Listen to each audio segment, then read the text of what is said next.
아버지. 맑은 목소리가 골목 끝에서 터졌다. 10살 계집아이 하나가 달려나갔다. 소월이었다. 남빛 치마 자락이 펄럭이고 곱게 딴 머리가 등 뒤에서 흔들렸다. 골목 어귀에 서 있던 사내가 걸음을 멈췄다. 손에 들고 있던 장부 꾸러미를 한 손에 고쳐 쥐고 달려오는 아이를 내려다봤다. 굳어 있던 입가가 아주 조금 스르르 풀렸다. 아버지, 오늘도 늦으셨어요. 일이 좀 길어졌다. 짧은 대답이었다. 그렇지만 그 목소리에는 이상하게 사람을 안심시키는 힘이 있었다. 오늘 즐거운 하루 보내셨나요? 저는 병원 투어를 하고 왔더니 좀 지치는 하루였습니다. 그래도 벚꽃 활짝 피는 이 세상에 살아있음을 행복하게 생각하겠습니다. 이야기 시작 전 구독과 좋아요 눌러주요. 이야기 시작하겠습니다. 그 사내의 이름은 윤참봉. 고을 관아에서 장부를 맡아보는 사람이었다. 하루 종일 숫자 하나 틀리지 않게 맞추는 사람. 말이 많은 사람은 아니었지만 그가 지나가면 괜히 길이 정리되는 것 같은 그런 사람이었다. 둘이 골목 안으로 들어서자 문 하나가 열리며 여인이 모습을 드러냈다. 이제 오십니까? 어미 연화였다. 흰 저고리에 검은 치마, 머리는 단정히 쪽을 진 채 흐트러짐이 없었다. 손에는 아직 물기가 남아 있었다. 집 안으로 들어서자 밥상이 이미 차려져 있었다. 보리밥 한 그릇, 나물 몇 가지, 그리고 반질반질 닦인 노수저. 크게 넉넉한 상은 아니었지만 모난데 하나 없이 반듯했다. 윤참봉은 말없이 자리에 앉았다. 소월은 그 옆에 앉아 눈치를 보며 반찬을 집었다. 말수는 아직 어려 연화 품에 안겨 밥을 받아먹고 있었다. 연화가 숟가락을 가져다 대면 말수는 고분고분 입을 벌렸다. 그 모습에 소월이 피식 웃었다. 아버지도 저렇게 잡수셨어요? 윤참봉이 슬쩍 눈을 흘겼다. 쓸데없는 소리. 소월은 더 크게 웃었다. 그 웃음 소리가 작은 집 안을 가득 채웠다. 사람이 아무리 궁해도 행실은 흐트러지면 안 되는 기라. 연화는 밥상을 치우며 말했다. 소월은 그 말을 들을 때마다 괜히 허리를 곧게 폈다. 왜인지 몰랐지만 그 말을 들으면 똑바로 살아야 할 것 같았기 때문이다. 연화는 그날도 남편의 도포를 가지런히 개어두고 아이들 옷을 접어두고 마루를 한 번 더 쓸었다. 손이 바쁘게 움직이는 사이에도 흐트러짐은 없었다. 비가 하루 종일 내리던 날이었다. 대문이 삐걱거리며 열리고 마루에 발소리가 울렸다. 소월이 벌떡 일어나 문을 열었다. 도포는 비에 흠뻑 젖어 있었고 갓끝에서는 물이 뚝뚝 떨어졌다. 연화가 급히 다가왔다. 어찌 이러시오. 이상했다. 연화가 이마에 손을 얹었다. 순간 손이 멈췄다. 뜨거웠다. 열이 어찌 이리. 말을 잇지 못했다. 소월은 문간에 섰어. 그 모습을 바라보고 있었다. 가슴이 이상하게 쿵 내려앉았다. 왜인지 알 수 없는데 뭔가 잘못됐다는 느낌이 들었다. 아버지 저예요. 조심스럽게 말했다. 대답이 없었다.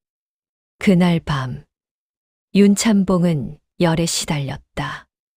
연화는 밤새 물수건을 갈아 이마에 얹고 손발을 닦아주고 한 번도 자리에 눕지 않았다. 소월은 방구석에 앉아 그 모습을 바라봤다. 등잔불에 비친 어미의 그림자가 벽에 길게 늘어졌다, 사라졌다를 반복했다. 며칠이 지나고 열은 내렸다. 그러나 윤참봉은 돌아오지 않았다. 사람은 그대로였지만 사람이 아니게 되어버렸다. 장부는 펼쳐지지 않았고 말은 점점 아이처럼 변해갔다. 그리고 얼마 지나지 않아 관아에서 사람이 찾아왔다. 더는 일을 맡기기 어렵습니다. 정중했지만 차가운 말이었다. 연화는 고개를 한번 끄덕였다. 알겠소. 그게 전부였다. 그날 밤 소월은 이불을 뒤집어 쓰고 처음으로 소리 없이 울었다. 왜 우는지도 몰랐다. 그저 이제부터 뭔가가 달라진다는 걸 10살짜리도 알았기 때문이다. 그날 이후 그 집은 조금씩 무너지기 시작했다. 그리고 그 집의 가장은 10살 소월이 되었다. 집이 무너지는 건 소리 없이 시작됐습니다. 은수저가 없네. 소월이 서랍을 열다 말고 멈췄다. 어제까지 분명히 있던 것이었다. 뒤에서 연화의 목소리가 담담하게 떨어졌다. 팔았다. 소월은 아무 말도 하지 않았다. 그저 서랍을 조용히 닫았다. 그날 이후로 집 안의 것들이 하나씩 사라지기 시작했다. 장롱, 녹그릇, 아비의 도포, 어미가 아끼던 비단 치마까지. 누군가 오면 연화는 문을 활짝 열어주었다. 얼마요? 흥정은 길지 않았다. 그걸로 끝이었다. 연화는 고개를 저었다. 남 속여 벌어먹을 팔자는 아니다. 그 말 한마디였다. 대신 밥상이 달라졌다. 보리밥은 점점 거칠어졌고 반찬은 줄어들었고 국은 점점 묽어졌다. 윤참봉은 여전히 마루에 앉아 마당을 바라봤다. 닭 한 마리가 지나가면 손가락으로 가리키며 웃었다. 저거 뭐냐? 닭이에요, 아버지. 닭이다. 그리고 또 웃었다. 배고파. 하루에도 수십 번. 처음엔 연화가 밥을 퍼주었다. 먹고 나서 또 배고프다 하면 또 퍼주었다. 옆집 안하기보다 못해 말했다. 그렇게 다 퍼주면 당신들은 뭘 먹고 살아요? 연화는 고개도 들지 않고 말했다. 괜찮소. 괜찮지 않았다. 그날 밤 소월은 이불을 뒤집어 쓰고 눈을 감았다. 가슴이 먹먹했다. 아버지. 작게 불러봤다.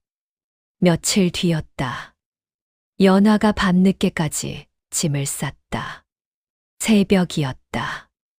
아직 닭도 울기 전 연화가 소월 어깨를 흔들었다. 소월아. 예. 일어나거라. 목소리가 낮았다. 평소와 달랐다. 소월은 아무 말도 하지 않고 몸을 일으켰다. 어디 가요? 작게 물었다. 내려간다. 어디로요? 산골. 짧은 대답이었다. 연화가 윤참봉을 일으켰다. 일어나시오. 윤참봉은 눈을 비비며 앉았다. 배고파. 가면서 먹소. 연화는 아이를 다루듯 도포를 입혀주고 집신을 신겨주고 손을 잡아 일으켰다. 그 모습이 꼭 큰아이를 챙기는 것 같았다. 소월은 고개를 돌렸다. 보지 않으려 했다. 말순을 업고 소월은 맨 뒤에 섰다. 연화가 앞장섰다. 윤참봉이 그 뒤를 따랐다. 문을 나섰다. 골목은 아직 어두웠다. 등불 하나가 길게 흔들리고 있었다. 수없이 뛰어다녔던 골목이었다. 아버지 마중 나가고 아이들과 뛰놀고 웃고 떠들던 그 골목. 골목 어귀에 다다랐을 때 소월이 멈췄다. 한 번만, 딱 한 번만 뒤를 돌아봤다. 기와 집 창문 사이로 희미한 새벽빛이 스며들고 있었다. 그 안에는 밥을 먹던 자리도, 아버지가 앉던 자리도, 자기 웃음도 전부 남아 있었다. 소월아. 연화의 목소리였다. 소월은 고개를 돌렸다. 가요. 그리고 다시는 돌아보지 않았다. 그게 마지막이었다. 그 골목에서 살던 날들의 마지막. 산 아래로 내려가는 길은 멀고 험했다. 걸음은 점점 무거워졌고 말수는 등에 매달려 잠이 들었다. 윤참봉은 길을 걸으면서도 허공을 보고 웃었다. 소월은 아무 말도 하지 않았다. 수레도 없이 그저 발로 걸어 내려갔다. 고을이 멀어지고 사람이 줄어들고 집이 사라지고 논과 산만 남았다. 도착했을 때는 이미 해가 중천이었다. 산골 마을, 초가집 몇 채, 우물 하나, 감나무 두어 그루, 그게 전부였다. 연화는 잠시 섰어. 마을을 훑어봤다. 아무 표정도 없었다. 놀라는 기색도, 실망하는 기색도 없었다. 여기다. 그 말 한마디였다. 소월은 그 자리에 서서 가만히 숨을 삼켰다. 이제 여기가 집이었다. 그날부터 소월의 삶은 완전히 달라졌다. 그날 이후였지요. 그 아이가 산에 오르기 시작한 게 새벽 딸기 울기도 전이었습니다. 하늘은 아직 먹물처럼 어두웠고 별빛만이 겨우 길을 비추고 있었지요. 문이 삐걱 소리를 내지 않게 살며시 밀고 나왔습니다. 발 뒤꿈치를 들고 숨도 죽인 채로요. 마루 끝에 앉아 있던 아버지가 힐끔 고개를 들었습니다. 어디 가느냐? 그 목소리는 여전히 아이 같았습니다. 아이는 잠깐 멈췄다가 웃으며 말했지요. 아버지, 금방 다녀올게요. 아버지는 고개를 끄덕이며 또 웃었습니다. 배고프다. 그 한마디에 아이는 잠깐 눈을 감았습니다. 그리고 다시 웃으며 대답했지요. 금방 밥 해드릴게요. 오늘은 꼭. 그 말은 스스로에게 하는 약속이었습니다. 산길은 어둡고 젖어 있었습니다. 이슬이 발목을 적셨고 흙은 미끄러웠지요. 하지만 아이는 멈추지 않았습니다. 앞서 가는 어른들의 그림자를 따라 숨이 턱에 차오르도록 따라 붙었습니다. 허이고 저 어린 게 또 왔네. 저 몸으로 뭘 하겠다고. 혀를 차는 소리가 들렸지만 아이는 고개를 들지 않았습니다. 손이 먼저 움직였습니다. 취나물, 고사리, 냉이, 달래. 보이는 대로 뜯고 또 뜯었습니다.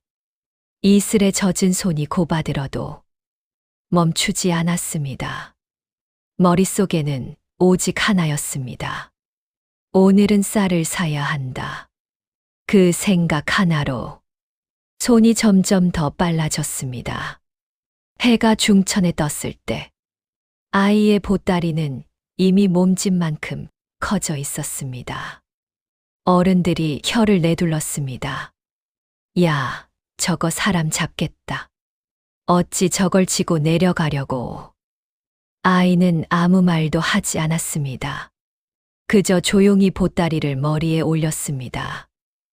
순간 목이 푹 꺼졌습니다. 다리가 휘청했지요. 하지만 아이는 이를 꽉 물었습니다. 그리고 한 걸음, 또 한 걸음 내려가기 시작했습니다. 저작거리에 닿았을 때는 이미 다리가 후들거리고 있었습니다. 집신 안에는 흙이 가득 들어찼고 발바닥은 불이 난 듯 뜨거웠습니다. 그래도 이상하게 발걸음이 가벼웠습니다. 이걸 팔면 된다. 그 생각 하나가 아이를 끌고 가고 있었습니다. 저작거리 어귀에서 곱게 단장한 여인들이 모여 있었습니다. 향 냄새가 훅 끼쳤습니다. 그중 한 여인이 아이를 보고 놀라며 말했습니다. 어머, 저것 좀 봐라. 야야, 너 몇 살이냐? 아이는 망설이지 않았습니다. 10살이옵니다. 혼자 왔느냐? 예. 남을 사시겠습니까? 그 말투는 또박또박했고 눈빛은 흔들림이 없었습니다. 여인들이 서로 얼굴을 보며 웃었습니다. 이거 봐라. 야무진 것 좀 봐. 얼마냐? 아이는 값을 불렀습니다. 여인이 눈을 크게 떴습니다. 좀 깎아줘 보거라. 아이는 고개를 저었습니다. 값은 이대로입니다. 더는 못 깎습니다. 순간 웃음이 터졌습니다. 아이고, 이거 봐라. 성질 한 번 곧다. 결국 여인은 값을 그대로 내주었습니다. 그때였습니다. 조금 나이 들어 보이는 여인이 아이 앞에 쪼그리고 앉았습니다. 손을 가만히 잡았습니다. 차갑고 거친 손이었습니다. 한참을 바라보다가 조용히 물었습니다. 얘야, 이렇게 살지 말고 여기서 일해볼 생각 없느냐? 밥도 주고 따뜻한 데서 재워준다. 아이는 잠시 아무 말도 하지 않았습니다. 저작거리 안을 바라봤습니다. 따뜻한 불빛, 웃음소리, 사람 냄새, 그리고 머릿속에 떠올랐습니다. 마루에 앉아 웃던 아버지, 배고프다던 목소리, 동생의 작은 손. 아이는 고개를 들었습니다. 그리고 또박또박 말했습니다. 아니옵니다. 집에 식구들이 있습니다. 제가 없으면 안 됩니다. 그 말은 작았지만 무게는 무거웠습니다. 여인은 한참 아이를 보다가 피식 웃었습니다. 그래, 그렇구나. 품에서 무언가를 꺼냈습니다. 찐 고구마 2개였습니다. 그럼 이거라도 먹고 가거라. 아이는 망설이다가 두 손으로 받았습니다. 감사합니다. 돌아서는 길. 손에 쥔 고구마가 따뜻했습니다. 그 온기가 이상하게 가슴까지 올라왔습니다. 한 입 빼어 물었습니다. 달았습니다. 눈이 잠깐 감겼습니다. 그리고 문득 생각났습니다. 아버지, 이거 드시면 웃으시겠지. 그 순간 아이의 발걸음이 더 빨라졌습니다. 그날 해질녘 아이는 빈 보따리를 머리에 이고 집으로 돌아왔습니다. 마당에 들어서자 어머니가 조용히 앉아 있었습니다. 아이는 아무 말 없이 돈을 내밀었습니다. 어머니는 그것을 받아들고 한참을 내려다봤습니다. 손이 미세하게 떨렸습니다. 그리고 한마디 했습니다. 수고했다. 그게 전부였습니다. 하지만 그날만큼은 그 말이 세상에서 가장 크게 들렸습니다. 겨울이 오기 시작했습니다. 산이 점점 비어가기 시작했습니다. 취나물도, 고사리도, 달래도 더는 손에 잡히질 않았습니다. 광주리는 점점 가벼워졌고 집안의 밥그릇도 같이 비어갔습니다. 그날 저녁이었습니다. 마루 끝에 앉은 아버지가 허공을 보며 중얼거렸습니다. 배고프다. 그 한마디가 그날따라 더 크게 들렸습니다. 어머니는 그저 불씨만 뒤적였습니다. 아이는 그 모습을 가만히 보고 있었습니다. 그리고 입을 열었습니다. 어머니가 고개를 들었습니다. 제가 나가 있겠습니다. 순간 방 안 공기가 멈췄습니다. 무슨 소리냐? 겨울 동안 일할 곳이 있다 하옵니다. 밥도 준다 하였고 잠자리도 있다 합니다. 어머니의 눈이 흔들렸습니다. 어디서 그런 소리를 들었느냐? 마을 아주머니께서 말을 잇지 못했습니다. 아이는 다시 말했습니다. 제가 가면 쌀을 살 수 있습니다. 아버지 굶지 않게 할 수 있습니다. 그 말은 10살 아이의 말이 아니었습니다. 어머니는 한참 아무 말도 하지 않았습니다. 조용히 방 안을 채웠습니다. 그리고 아주 작게 말했습니다. 가겠느냐? 아이는 고개를 끄덕였습니다. 망설임이 없었습니다. 그게 더 아팠습니다. 어머니는 고개를 돌렸습니다. 아이의 얼굴을 보지 못했습니다. 그래, 다녀오너라. 그 말은 허락이 아니었습니다. 포기였습니다. 며칠 뒤, 아이는 작은 보따리 하나를 들고 집을 나섰습니다. 동생이 뒤에서 물었습니다. 누나 언제 와? 아이는 웃었습니다. 금방 온다. 그 말이 거짓인걸. 본인도 알고 있었습니다. 아버지는 마루에 앉아 그저 손을 흔들었습니다. 다녀와라. 밥 먹고 와라. 아이는 대답했습니다. 예, 아버지. 그리고 돌아보지 않았습니다.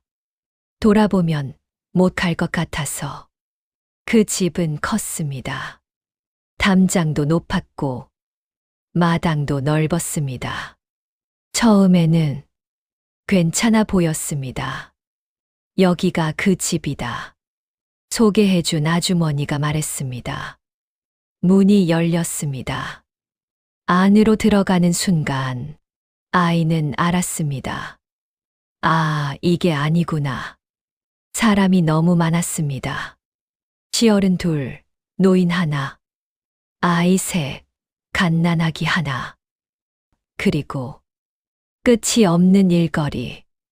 아이는 잠깐 뒤를 돌아봤습니다. 아주머니는 이미 가고 없었습니다. 그 자리에 혼자 남았습니다. 그날부터였습니다. 진짜 일이 시작된 건 새벽이 되기 전. 물이 먼저였습니다. 우물에서 물을 길어와야 했습니다. 손이 얼었습니다. 그래도 놓을 수 없었습니다.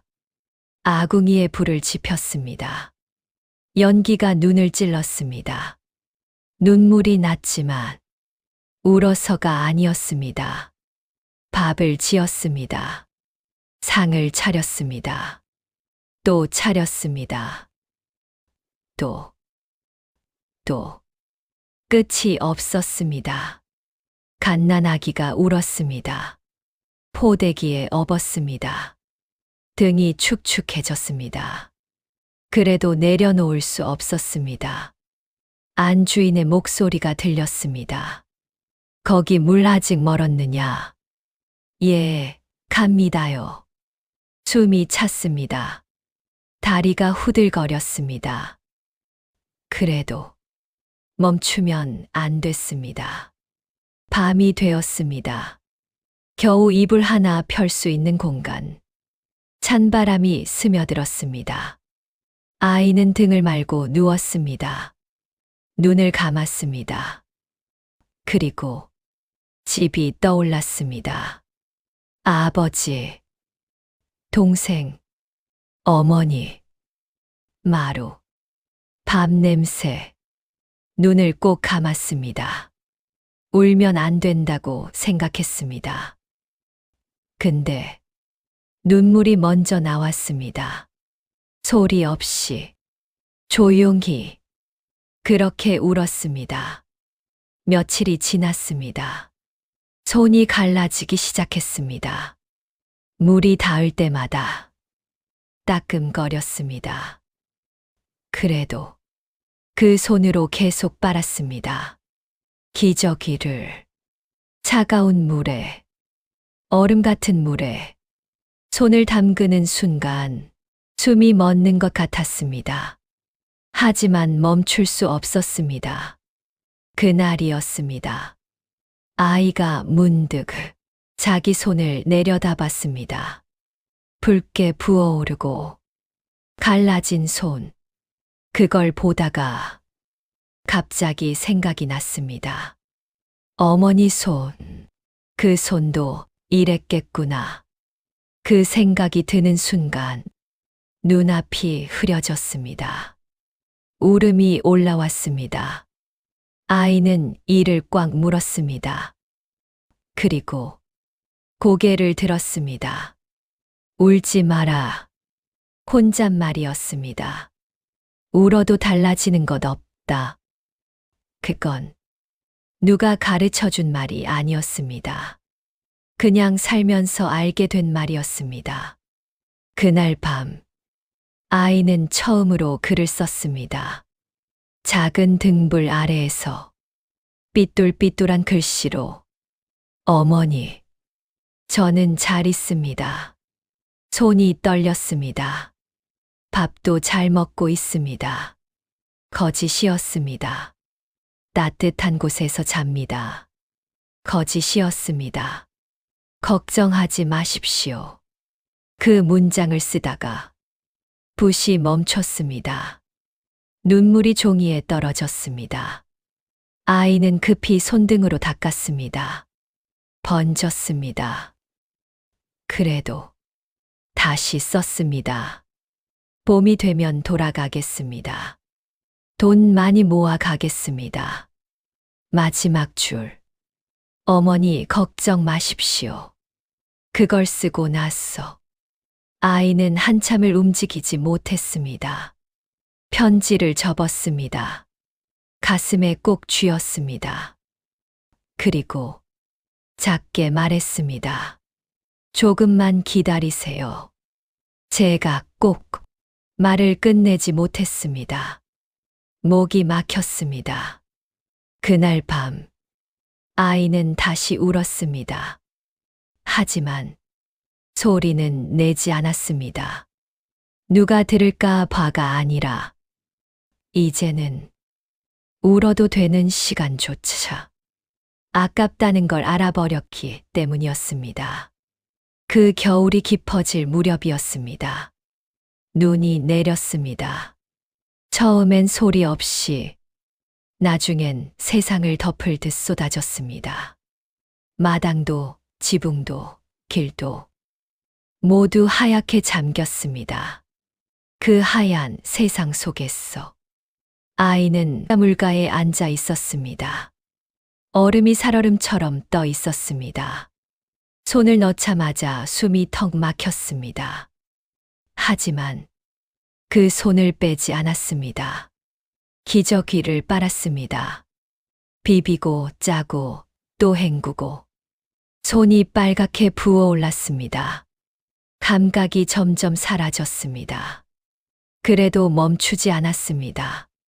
손끝이 저린 건 이미 익숙했습니다. 익숙해지면 안 되는 것에 익숙해진 아이였습니다. 그때였습니다. 뒤에서 발자국 소리가 들렸습니다. 안주인이었습니다. 아이는 놀라 손을 거두려 했습니다. 아니옵니다. 금방 끝납니다.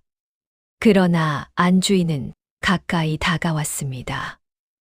그리고 아이 손을 덥석 잡았습니다. 순간 아이가 움찔했습니다. 그 손은 얼음 같았습니다. 안주인의 얼굴이 굳었습니다. 이게 무슨 손이냐?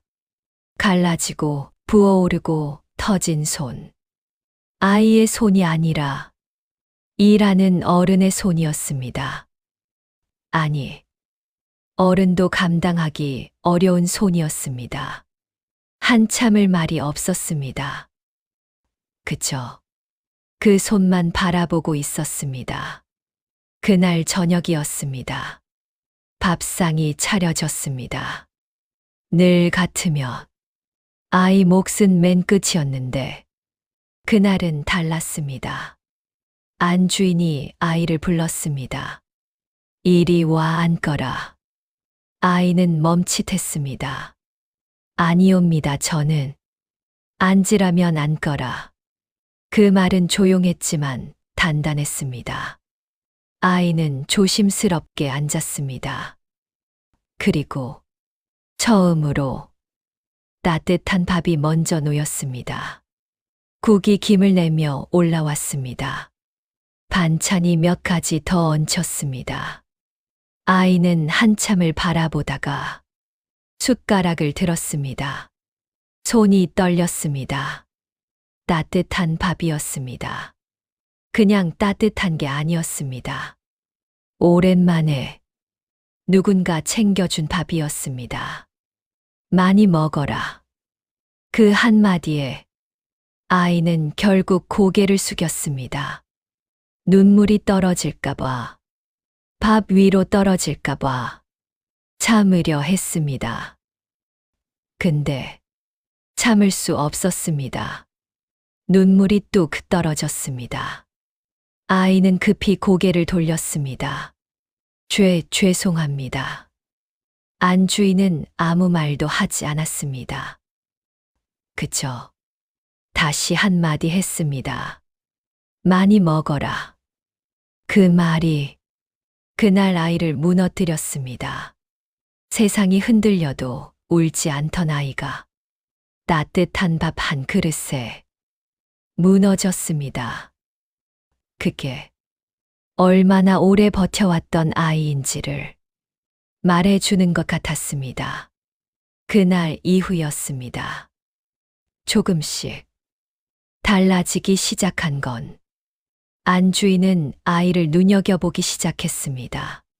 시키지 않아도 먼저 하는 일, 빠뜨리는 것 없는 손놀림, 투정 한 번 없는 태도, 그리고 그 작은 몸, 그 모든 걸 말없이 지켜보고 있었습니다. 어느 날이었습니다. 안주인이 아이를 불렀습니다. 글은 아느냐?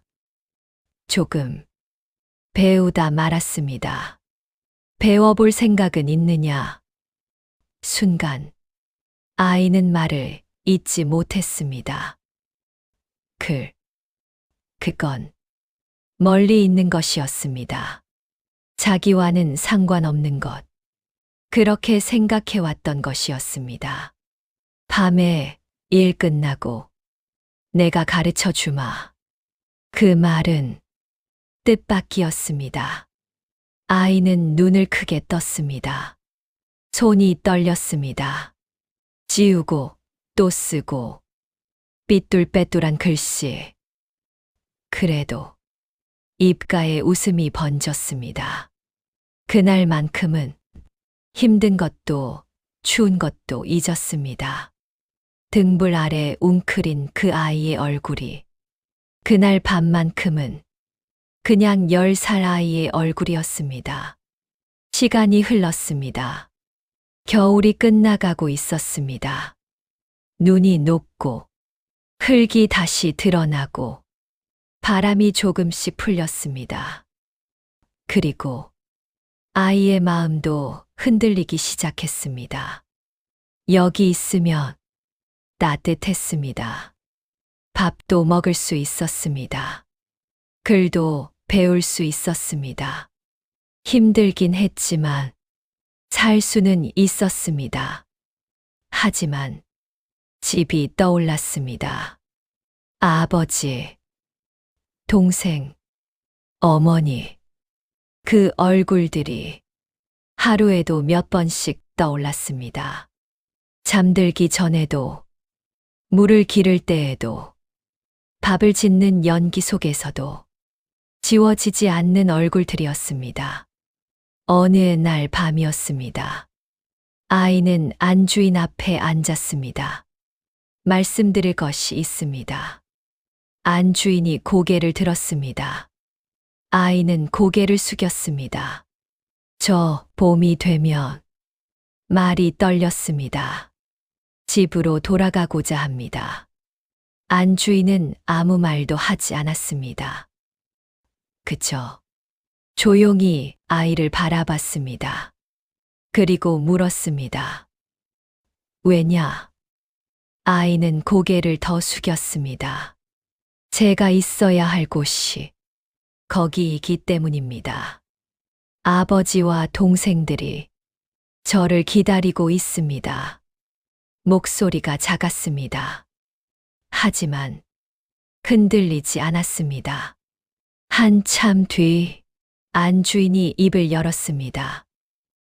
그래, 그 한마디였습니다. 붙잡지 않았습니다. 말리지도 않았습니다. 그게 오히려 더 크게 느껴졌습니다. 인정해 주는 것 같았습니다. 내가 있어야 할 곳으로 가거라. 그 말을 말없이 해주는 것 같았습니다. 떠나는 날, 안주인은 아이를 불렀습니다. 작은 보따리를 하나 내밀었습니다. 이건 쌀이었습니다. 그리고 엽전 몇 입, 반질반질 닦인 무겁고 작은 것들이었습니다. 아이는 놀라 고개를 저었습니다. 아니옵니다. 받을 수 없습니다. 일한 값이다. 짧은 말이었습니다. 하지만 그 안에는 많은 것이 들어 있었습니다. 수고했다는 말, 잘 살아라는 말, 잊지 않겠다는 말, 말하지 않아도 다 들렸습니다. 아이는 두 손으로 그것을 받았습니다. 그리고 깊이 고개를 숙였습니다. 고맙습니다. 그 말밖에 할 수 없었습니다. 그 말로는 부족했지만 그게 전부였습니다. 집으로 돌아가는 길. 집신 안에 흙이 들어찼습니다. 발은 여전히 아팠습니다. 보따리는 묵직했습니다. 하지만 그날은 달랐습니다. 발걸음이 가벼웠습니다. 봄바람이 뺨을 스쳤습니다. 들판 끝에서 진달래가 한두 송이 피어나고 있었습니다. 아이는 그걸 보며 잠깐 멈췄습니다. 겨울이 지나고 있었습니다. 진짜로. 대문 앞에 섰습니다. 잠깐 멈췄습니다. 숨을 크게 들이쉬었습니다. 그리고 문을 열었습니다. 마루에 앉아 있던 아버지가 고개를 들었습니다. 잠깐 멍하니 보다가 환하게 웃었습니다. 왔느냐? 그 목소리를 듣는 순간 아이는 웃었습니다. 아버지. 그 한마디에 눈물이 같이 터졌습니다. 온 겨울 참아왔던 것들이 그 한마디에 전부 쏟아졌습니다. 동생이 뛰어나왔습니다. 누나, 작은 몸이 와락 안겼습니다. 아이는 그 아이를 꽉 안았습니다. 놓지 않았습니다. 그 작은 등이 손 안에 잡혔습니다. 이걸 위해서였구나. 그 차가운 물에 손을 담그고 그 무거운 보따리를 머리에 이고 그 긴 겨울을 버텨온 게 다 이거 하나였구나. 어머니가 뒤에서 나왔습니다. 한참을 아무 말 없이 바라봤습니다. 아이도 말하지 않았습니다. 그냥 보따리를 내밀었습니다. 쌀, 엽전, 어머니 손이 떨렸습니다. 받아들고 한참을 내려다봤습니다. 다녀왔습니다. 그 한마디, 어머니는 고개를 끄덕였습니다. 그래. 그리고 아이 머리를 쓰다듬었습니다. 말이 없었습니다. 눈물도 없었습니다. 그냥 그 손이었습니다. 거칠고 투박한 그 손이었습니다. 그 손 하나가 그 어떤 말보다 무거웠습니다. 그날 저녁 밥상이 차려졌습니다. 보리만 있던 밥에 쌀이 섞였습니다. 하얀 쌀알이 보리 사이사이로 박혀 윤기가 돌았습니다. 아버지가 웃었습니다. 밥이다. 아이도 웃었습니다. 예, 아버지. 말순이가 숟가락을 들었습니다. 어머니가 국을 떠 올렸습니다. 조용한 저녁이었습니다. 아무 일도 없는 저녁이었습니다. 그런데 그게 그렇게 좋을 수가 없었습니다. 그날 밤 아이는 누웠습니다. 집이었습니다. 찬 바람이 들어왔지만 이상하게 따뜻했습니다. 눈을 감으며 생각했습니다. 그래도 여기가 내 자리다. 그 아이는 훗날 크게 부자가 되지도 이름을 남기지도 않았습니다. 역사는 그 아이의 이름을 기억하지 않았습니다. 하지만 한 가지는 분명했습니다. 그 작은 어깨로 한 집을 버텨냈다는 것, 그 손으로 한 겨울을 건넜다는 것, 차갑고 갈라진 손으로 밥을 짓고 기저귀를 빨고 엽전 몇 잎을 두 손에 쥐고 봄길을 걸어왔다는 것, 그리고 끝내 자기 자리를 지켜냈다는 것. 이 이야기는 아주 오래된 조선의 한 소녀 이야기입니다. 하지만 어쩌면 지금 우리 곁 어딘가에도 그 아이와 같은 어깨를 하고 오늘을 버텨가는 사람이 있을지도 모릅니다. 아무도 알아주지 않아도, 아무도 봐주지 않아도 그냥 묵묵히 살아내고 있는 사람이 그 작은 어깨를 우리가 한 번쯤은 돌아봐야 하지 않겠습니까? 오늘 이 이야기가 여러분의 마음 어딘가에 조용히 내려앉았으면 좋겠습니다. 살다 보면 아무도 알아주지 않는 날이 있습니다. 버텼는데도 견뎠는데도 아무 말 없이 지나가는 날들이 있습니다. 그런 날에 이 이야기가 떠오른다면 그걸로 충분합니다. 당신도 오늘 하루를 살아낸 사람입니다. 저는 또 재밌는 이야기로 다시 찾아오겠습니다.